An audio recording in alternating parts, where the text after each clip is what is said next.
Double कैसे होगी per capita income? इसके लिए क्या योजनाएं हैं? क्योंकि एक तरफ आप कह रहे हैं कि हमने टैक्स स्ट्रक्चर सिंप्लीफाई किया है, जीएसडीपी में भी हमारा पहले से सुधार है और अब कंज्यूमर स्पेंडिंग बढ़ेगी जिससे लोग और ज़्यादा खर्च करेंगे।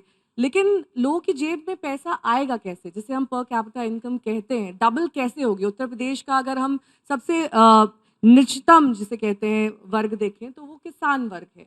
किसान की जेब में कैसे पैसा आएगा? कैसे मिडलमैन हटेंगे? कैसे उनका जो एमएसपी है वो ज़्यादा मिलेगी? क्योंकि ये एक ज्वलनशील मुद्दा रहा है हमेशा देश में। देखिए, हमने जो सिंचाई की सुविधा है वो बढ़ाई और उन लोगों को ये माहौल दिया। आज गेहूं, गन्ना और दूध के उत्पादन में उत्तर प्रदेश 1 नंबर पर है। जाहिर बात है कि उतने ही खर्चे में जब उनका प्रोडक्शन बढ़ेगा तो कास्ट ऑफ प्रोडक्शन मिनिमाइज हो जाएगा। जब प्रोडक्शन बढ़ता है, कास्ट ऑफ प्रोडक्शन बढ़ा, क्योंकि सिंचन क्षमता बढ़ाई, इसलिए कास्ट ऑफ प्रोडक्शन कम हुआ तो उस उतने ही पैसे में उनके पास सरप्लस मनी बचता है। साथ ही साथ मोदी जी ने, किसी ने ये मांग नहीं की थी कि तुम 12 लाख रुपए तक के ऊपर स्लैब के ऊपर इनकम टैक्स जीरो कर दो। मांग 10 लाख तक की थी।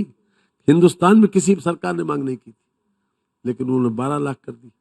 अर्थात लोगों के पास परचेजिंग पावर बचे, और जब लोगों के पास परचेजिंग पावर बचती है तो हर चीज जो है वो कहीं ना कहीं फिक्स डिपॉजिट में नहीं जाती, कुछ न कुछ उसमें मार्केट में जाती है।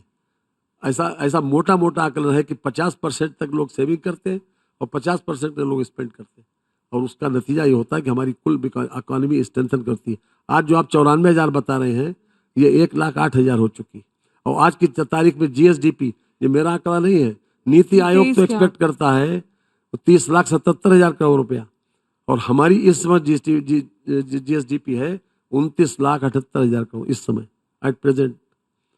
इसलिए जो कुछ भी है, एक शब्द है अंग्रेजी का लीप फ्रॉगिंग, अब हम छलांग लगा रहे हैं।